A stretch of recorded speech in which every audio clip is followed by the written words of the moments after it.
This is Jeff Raskin with the second podcast of Tech for, what do you call our podcast? Tech RE, right?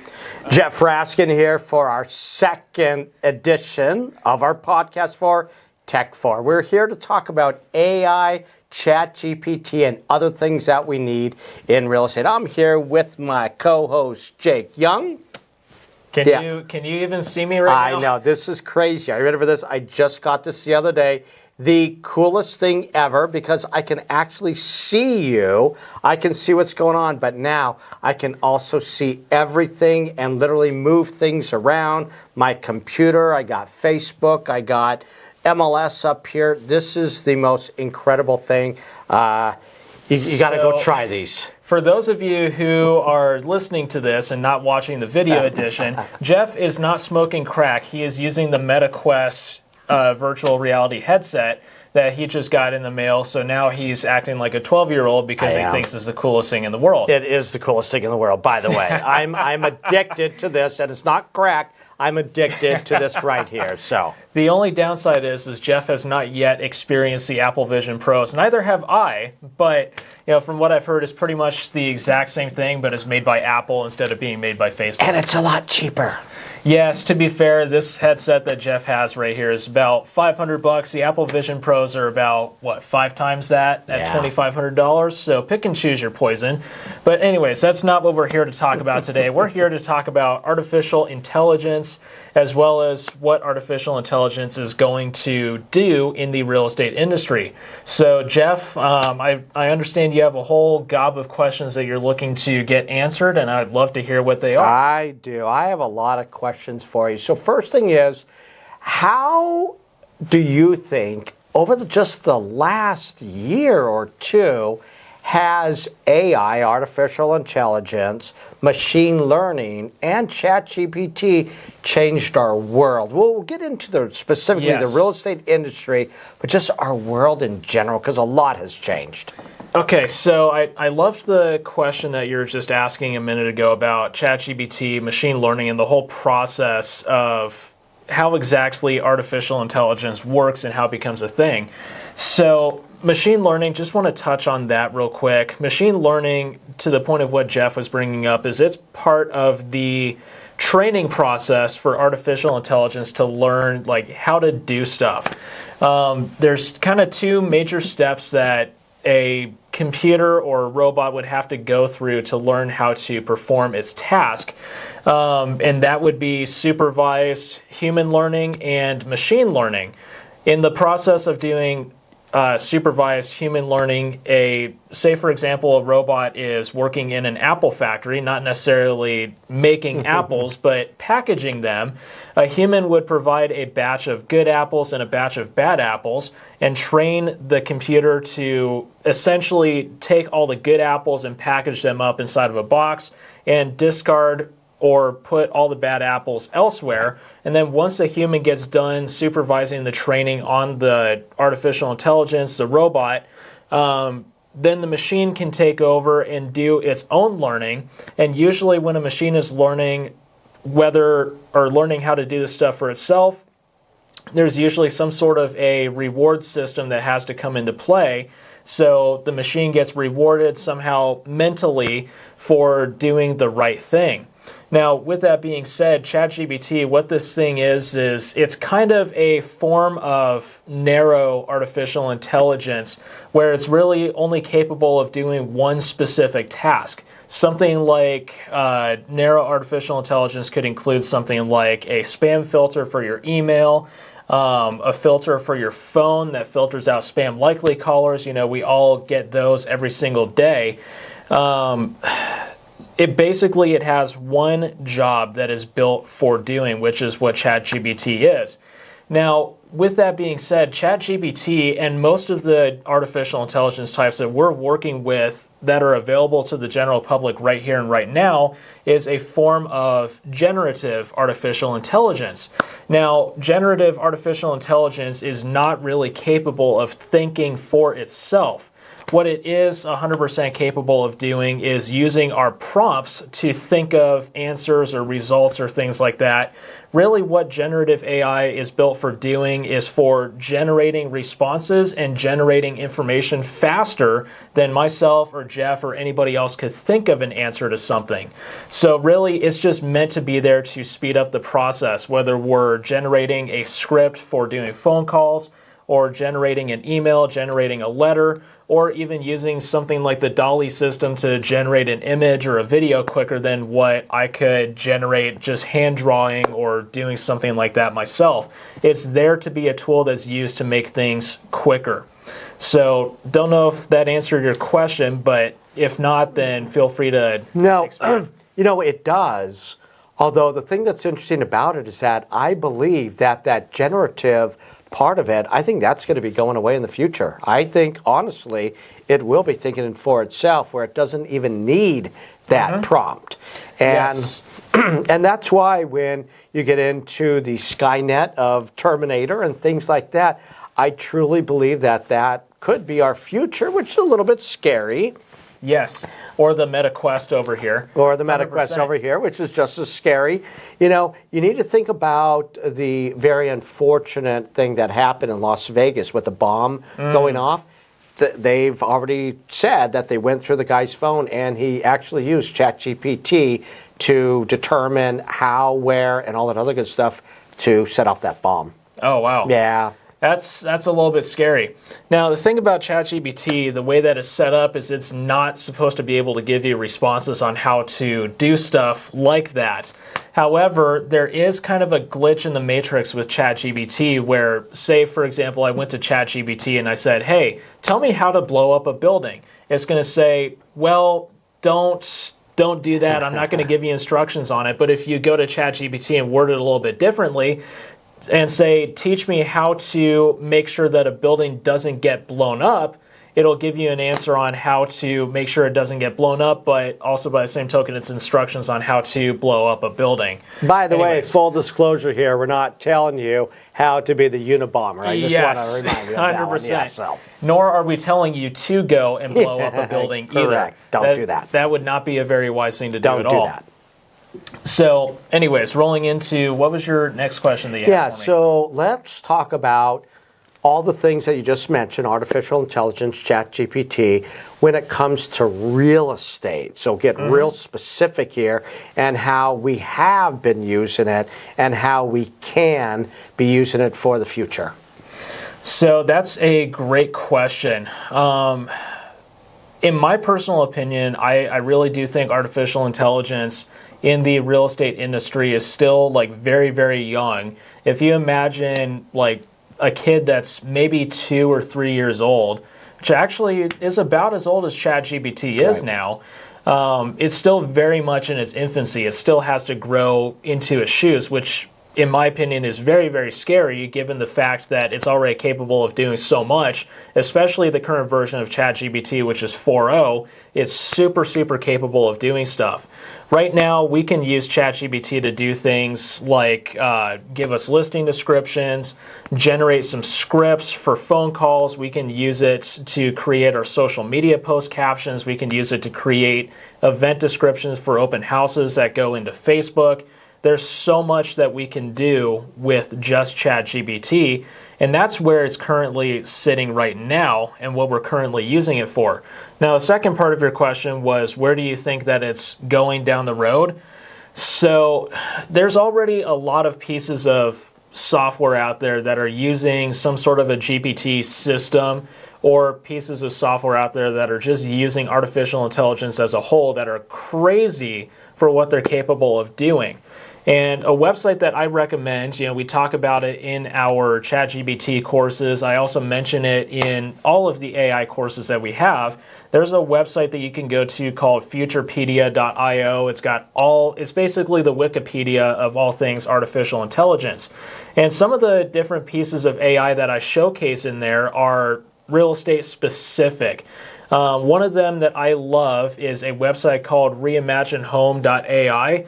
I've done a whole showcase video on how this thing works, but basically what it's capable of doing is taking a photo that you've taken of a house, Say, for example, it's a picture of a hoard house. There's just boxes and crap and dead cats and whatever you can think of in this picture. You can upload the picture and it can completely and totally wipe everything out of the picture and drop blank walls in its place, replace the flooring, and it can even stage a vacant room, swap out all the furniture in a room. It's a really cool technology, especially given the cost compared to hiring somebody else to virtually stage your images or hiring an actual stager to bring furniture into the home in real life. So that's one aspect that technology is moving in, and that is still a very new piece of technology, and I guarantee will be changing very quickly. Now, there's another website that I love that's kind of like, if you imagine Zillow meets ChatGPT, it's this website called Fly Homes. Now, there's two primary features in there that I love that are artificial intelligence based that I think we'll see a lot more of. We'll see it on Zillow here in the near future, I'm sure. On this website, you can, number one, ask ChatGPT questions about like a specific zip code. It can give you results on schools, what the current mortgage rates are within that zip code, where you can get a loan from. There's actually a filter on there that you can use, like tell it, I want a house with a big backyard. You answer a whole questionnaire, and it uses its GPT-based filters to filter out all of the homes that don't match what you're looking for, and literally presents you with the top 10 homes within the zip code that match what you're looking for, way better than any of the systems in the MLS can, because we as realtors don't, or real estate professionals, don't always put listings into the MLS extremely accurately. Sometimes we miss some of the details. So this thing's looking at the pictures, looking at the property attributions, looking at Google Maps to figure out all these different details. So it's able to filter things down way quicker than you and I can. Plus, there's also one other feature that you can use within the listings on that website that I personally love. What this thing is, we all struggle with buyers who walk into a home, whether it's full of furniture or completely empty with furniture, and they cannot imagine to save their lives what that house would look like with their furniture inside of it. What you can do is you can take the images that are inside of that platform and reimagine them, is what they call it, kind of like the Reimagine Home system. And you can tell it, say, I want to paint the walls pink, I want to swap it out with some medieval style decor or something like that. And it will, not 100% perfectly, but it will give you a good representation of what that room could look like with those changes made to it. So not really something that I would call MLS worthy as far as the graphics are concerned, but we're starting to see some of the basics of what artificial intelligence is going to take shape as in the real estate industry. Now, where it's going to go in the long run, we're not 100% sure, because AI is literally changing on a day-to-day basis. And really, the only thing that's going to stop AI from expanding or really taking over specific things, or I guess not even taking over is really a good word as far as where it's going to go. But what's going to stop the expansion in the real estate industry is really only people running out of ideas of what to do with it, and running out of people to code those ideas into some form of artificial intelligence. I honestly don't think that anything is stopping AI at this point. I remember about 10 years ago, I walked into a real estate brokerage. It's actually up in Prescott, believe it or not. And they actually said, hey, do you want to see a bunch of homes without driving to the homes? And so I'm like, yeah, what's that all about? And they had one of these wearables, one of these headsets, and I put it on, a little bit different from this one here, but very, very similar. And I used Matterport, and it gave me basically a 3D view where I could actually look around. I would actually put it on, and I could go ahead and I can walk through the house. I can see the ceiling, I could see the bomb, and then I can also just go ahead and look at the next room that I want to go into. It would put me into the room, and after that, I could go ahead and just turn my head, and it was like walking around. I thought it was incredible. I don't know why wearables did not become more popular at that time or even now, but So I think to answer that question, these wearables, the thing that's really stopping them from taking off is, number one, I think people don't want to get consumed with that virtual reality world. And we still have a good majority of the people on the planet right now are the people who grew up with televisions and moms telling them not to get too close to the TV screen for too long. And what happens when you put on a VR headset? You put it you put the screen right in front of your eyes. So anyways, back to you. Well, so the other thing that I was going to mention to you is that you were talking about ChatGPT writing a description for you.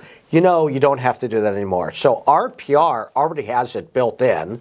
So it has a version of basically the chat part of it. So you can say, hey, what kind of description do I want?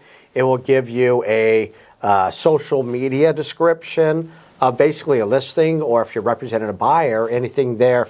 It's already built in, but I've seen so many other websites.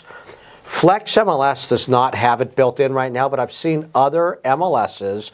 There's Black Knight. There's some other different vendors out there. They actually do have AI built into it where you just basically show pictures of the home, and it will actually put in the description for you, the whole thing. It will say, hey, look at our upgraded this. It will name the actual ovens and stoves and stuff like that. And it's absolutely incredible technology. And I've seen that, even though we're talking about real estate, even if you sell things online, eBay has AI built into it. You just put it in, it looks at the product, and it will literally give you the whole description right in there. If you Google anything, the very first thing that comes up is, of course, its own ChatGPT system basically telling you what you need to know. And they all have it. Apple, Microsoft, Google. Yes. So for some reason, I can't remember the name of it off of the top of my head. It's not Panaroo. There's another 360 3D home tour system that I always use or always recommend when I'm doing the virtual tours course. I'm trying to find it right now because for some reason it's not popping into my head. It happens. I'll make sure to put it down here on the bottom of the screen. But this particular hosting website, what this thing does is you can walk through a home with a Rico Theta. I know we're not talking virtual tours here, but AI. And you can walk through an entire house with a Rico Theta and capture images of the home, and artificial intelligence from there can actually take that, turn it into a virtual reality tour. It can actually take measurements of the home just off of the images that you took. It also turns it into a video. Plus, here's the real kicker that I think this thing really, I think it's one of the coolest features, is this thing actually has a GPT system in it where it takes a look at the images that have been generated or taken by this Rico Theta, takes a look at the property attributions and the location on Google Maps, and it generates the listing description for you. So we're very quickly moving in that direction where AI is going to turn real estate into more of a one-stop shop for us real estate professionals. And in that respect, I don't think it's going to replace us by any means, but what it's going to do is it's going to make our jobs a lot easier. A lot easier. Now, with that being said, though, as our jobs get easier, we're going to start running into a lot more people, of course, who have that mentality of, shoot, I don't need a realtor to do this for me. I can just use ChatGPT or whatever platform I want to use. You know, I've got a Rico Theta. I can just use this platform and go host my own listing on it. So we are going to have to combat a lot more of that ego of people wanting to do their own stuff, but that's going to be a little bit further down the road before I think people get that confident with using AI.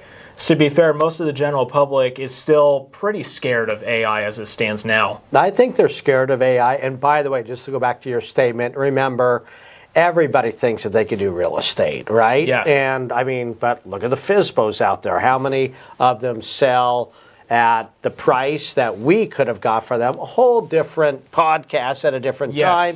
But I want to remind you that people do get cocky and they do think that technology is just going to take over our jobs. And I don't believe that. No. The big thing that's going to keep artificial intelligence from being able to take stuff over, Sophia, the humanoid robot's a perfect example of this. Yes, AI can build its own personality. It can interact with you. You can use AI chatbots. We've had Cleverbot that's been out for 15 years now. That's massively outdated technology at this point. You have robots like Sophia the humanoid, where AI takes the form of a human. But the thing of it is AI, number one, AI needs the human touch in order to be able to grow. It cannot evolve without human input. It's built that way on purpose. But also, we as humans need human-to-human interaction. Even the strongest introvert that could crawl into a cave and live there for a month at a time is still going to get to a point where they crave human interaction, and artificial intelligence cannot do that. We as real estate professionals, somebody's looking at buying a house. There's brokerages that are famous for letting people walk into homes by themselves and just touring them on their own time. They're still missing that human interaction. They're not getting that feedback on the home. They're not getting the information that they're necessarily longing for or looking for. They can get what they can get off of Zillow or off of the internet, but they're not getting the information that you and I can provide. So they're going to miss that human touch. And sure, like we were saying a minute ago, there's probably going to be a phase of time where people say, you know what, I don't need human interaction to help me buy a house. But even the people that say that, Jeff, correct me if I'm wrong, I think that's going to be a pretty slim amount of the population that will say, I don't need human interaction when I'm buying a home. I think it's going to be a very small percentage. Basically for a high-end product or the price point, right? I could go in, and you're right, I don't need, if I'm buying a Coke or if I'm buying a thing of popcorn or whatever, or a pen, I get it. I can price shop on Amazon, eBay, whatever the case may be. This is a product that basically we're selling the highest price thing that they'll ever buy in their life for the most part. And of course, we both know that there are no two homes that are identical. The lay of the land, everything is going to be a little bit different. So I think they're going to need us for a long time. And that's the one thing also with AI. Yes, it can look at the attributions of the home for sure, but AI has never walked through the house like you and I have. So anyways, on to the next. What else are you thinking with artificial intelligence? I think that was a really good explanation of how it's interacting with our everyday world, with real estate. I really want to mention this one more time, how you mentioned that our jobs are not being taken over, right? Other industries, I get it, they have. I understand other industries are getting a little bit scared. I just don't see it for us real estate professionals at this point in time. I get it, maybe way after I'm long gone, maybe you're going to get there one of these days, but going to be in the age of the Jetsons before that happens. And when that happens, right? But I just don't see it taking over our job anytime. I think it's going to enhance. It already has enhanced what we do. It's just going to make it easier to get the information and to get it out there in a more professional manner. Yeah, no, 100%. We have AI assistants that are available now. We have AI that's able to optimize our schedules, our calendars. It's capable of doing all of this stuff for us to the point where we don't even have to touch it. We just tell it like, hey, look, these are my priorities. This is what I want to get done.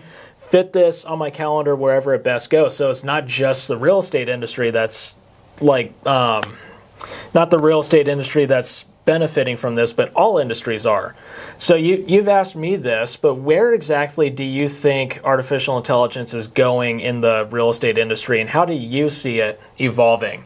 So you've got my perspective from the younger generation. I want to hear what you have to say in the older generation that's learning to use this for the first time. Yeah, well, here's the thing. The older generation, my generation, right, we don't like change, although then again, nobody likes change.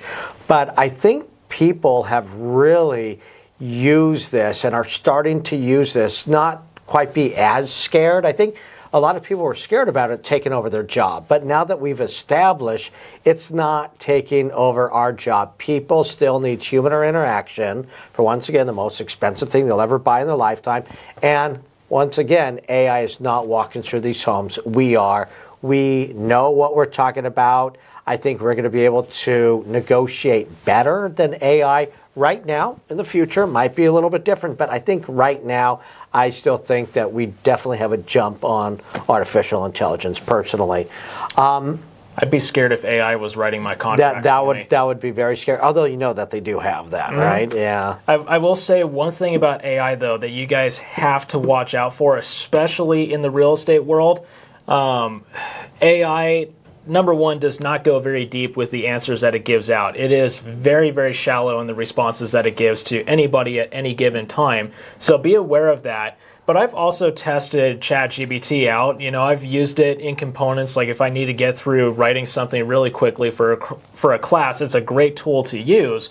But if you try and ask ChatGPT about rules regarding real estate, ask ChatGPT someday about R428-1101 and see what it has to say. It will not give you a correct answer. So when we're talking about R428-1101 section I, which talks about making sure that everybody gets accurate information relevant to the contemplated transaction, please make sure that you're using ChatGPT sparingly for that. And if you get an answer from ChatGPT, guys, you have to be a fact checker with that stuff. So that's why I say ChatGPT is great for generating creative responses and emails and things, but it's not great for taking care of the legalities of real estate. I think that is super important, what you just said, because, if you say, well, okay, where is this house located? And it says, well, it's right next to the church right down the street.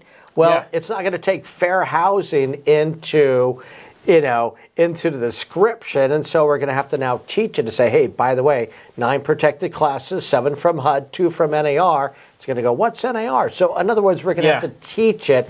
We're going to have to put that information in there, and then go ahead and now allow it. But it's always fact checking. You probably know and probably heard about that lawyer right before court. He didn't prepare, and he literally used ChatGPT to do his whole dissertation. And sure Yikes. enough, it was all wrong. It was incorrect. It was non-factual. Right, basically everything was made up, and the clerks of the judge, they caught it, and the guy got in a lot of trouble. Yikes. Yeah. So don't do that. So just kind of building off of what we were talking about a minute ago with ChatGPT not necessarily feeding us correct information, I do want to point out 2 things about ChatGPT.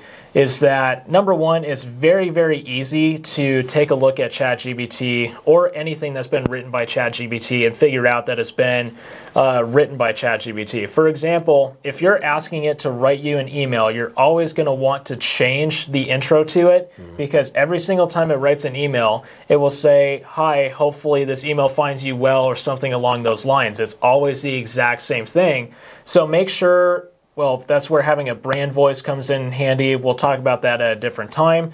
You can ask ChatGPT to talk like you and speak like you, which actually I've done it in the past. It works really good with the 4.0 version. I'm sure versions that are newer than 4.0, when those come out, will also be really good at it. But it can take a look at the way that you type, the way that you talk, and it can respond in similar ways to how you're typing and talking. So it is capable of doing that. But also, just like we were saying, watch out for the errors that come along with it, just because it's not super, super accurate. And like we say in our ChatGPT course as well, you want to be super specific with the prompts that you're giving it, because if you're not super specific, it will feed out all kinds of stuff that's not correct, or it'll start making stuff up as well. So be aware of that. And gosh, I can't remember the other thing I was going to say. I was going to say with the email, so I have a couple of virtual assistants who are overseas, and they actually use chat to go ahead and produce their emails for them. So it sounds a little bit more like American English than others. So I want to let you know they use that. And then also you mentioned something about you didn't say avatar specifically, but I want to mention to you, I have a program that I use. It's Camtasia to make videos. And they just came out with a separate component of it where you can go ahead and it will recognize your face. You can type in whatever you want, and it will actually go ahead and produce it for you. It will actually have you talk. But here's the best part of it all. You can do it in any language.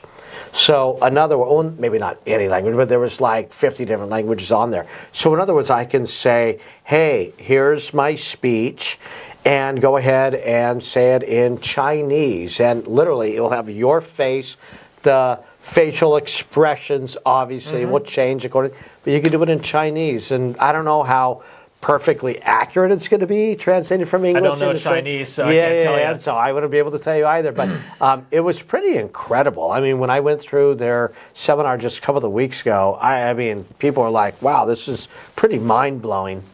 There's another platform that I've taken a good serious look at. I've played around with it a little bit called Synthesia.io, and it's kind of similar to what Jeff is talking about with avatars and fake people recording videos. I mean, I exported one of the videos out of Synthesia, and it's actually insane how fluid these avatars are moving around, and that kind of goes into a whole category of things called deep fakes, which we won't get into today. We do have a whole section inside of our AI in your pocket course that goes over the reality of deep fakes, and that stuff is really Super scary. You probably remember back in late 2023 when ChatGPT was really just starting to break through the surface. There was a video that came out of Will Smith eating spaghetti. I'm sure you probably remember how it did not look realistic whatsoever. Not at all. I've seen a comparison of that video between a recently created version of Will Smith eating spaghetti, and he's gotten a lot more realistic. Like, you can still tell that it's fake, but he's gotten way more realistic. Also, going along those lines, take a look at videos of, there's Tom Cruise. Yes, Tom Cruise. You got to go look at Tom Cruise and his deep fake. You can't tell the difference. His voice, his mannerism, everything. You're like, that's Tom Cruise, and of course it's not. I do actually use that in my AI course. There's a video of Tom Cruise and Paris Hilton floating around on YouTube like they're getting ready to go out on a date. You wouldn't know it's fake whatsoever. Now, you need a super powerful supercomputer to render a video like that, but if you want to see something that's really simple, look for a video of Anderson Cooper or Morgan Freeman on YouTube, and you'll see a really good example of those. So anyways, thoughts on deepfakes. What are your opinions on them? I thought you weren't going to go here today on this one, but... Well, keep it brief. Just keep it brief. It's scary, and because deep fakes go more than just the video part of it, you need to think about being able to utilize my voice. So let's say that I call my kid, or did I, and they hear on the other end, hi, this is Dad, and I just want to let you know I was in a car accident and wondering if you could go ahead and send me some money that I need just in the meantime. I happen to be taking a business trip over here in New York, and my voice is identical. The way that I talk is identical. Accents, everything is there, and you wouldn't know the difference. And that's what scares me. Yes, there's platforms like myvocal.ai. Granted, you have to go through like a whole script reading process to, like, in order for it to clone your voice, but there are other platforms.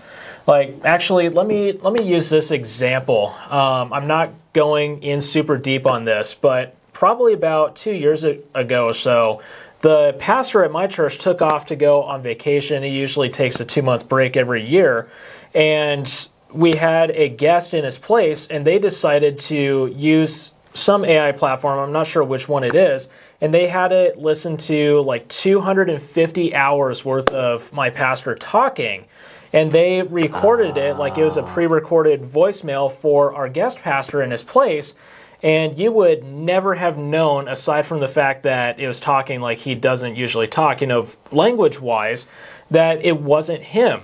Because, number one, the voice cloning is really good, but then you also mask it. When you talk to somebody on the phone, it sounds a little bit fuzzy, a little bit off. They did the exact same thing there, so that's how they hid it. Anyways, that's kind of getting us out of the realm of real estate, but it's still stuff that's super important to know. Yeah, I would just be aware that it does exist. There are going to be scams, a lot of scams based on that. So the other thing really quick, not to get into a different subject of cybersecurity. I know we're going down the road. But, make sure that you do have a code word for your family to be sure that in case you might be a little bit sketchy, whether it's that person or not, maybe have a code word that only your family knows to make sure that you know that it's actually you. Pineapples. There we go. Bananas. Maybe don't use the same code word that you use when you're in bed. That's not the smart thing to do. This is G-rated show, by the way. Yes. Maybe PG sometimes, yes. Yes, let's definitely be aware of that. But anything else that you're seeing with AI in the real estate industry? Anything that sticks out to you, or any other questions on your mind? The only thing I could think of is I know that it is changing very rapidly for real estate.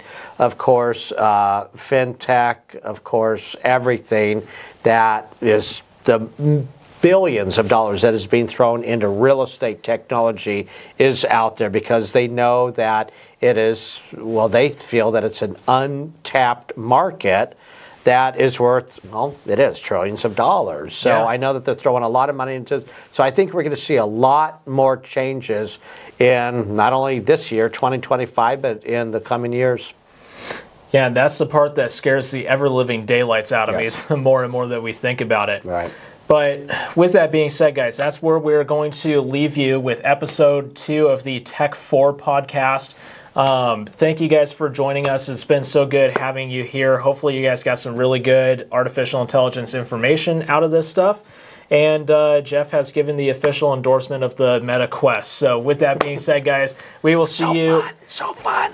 No, that's what he says. But anyways, yes, I tried it out. It is cool. But with that being said, we'll feature this in another episode, and we will see you all in the next episode of Tech 4.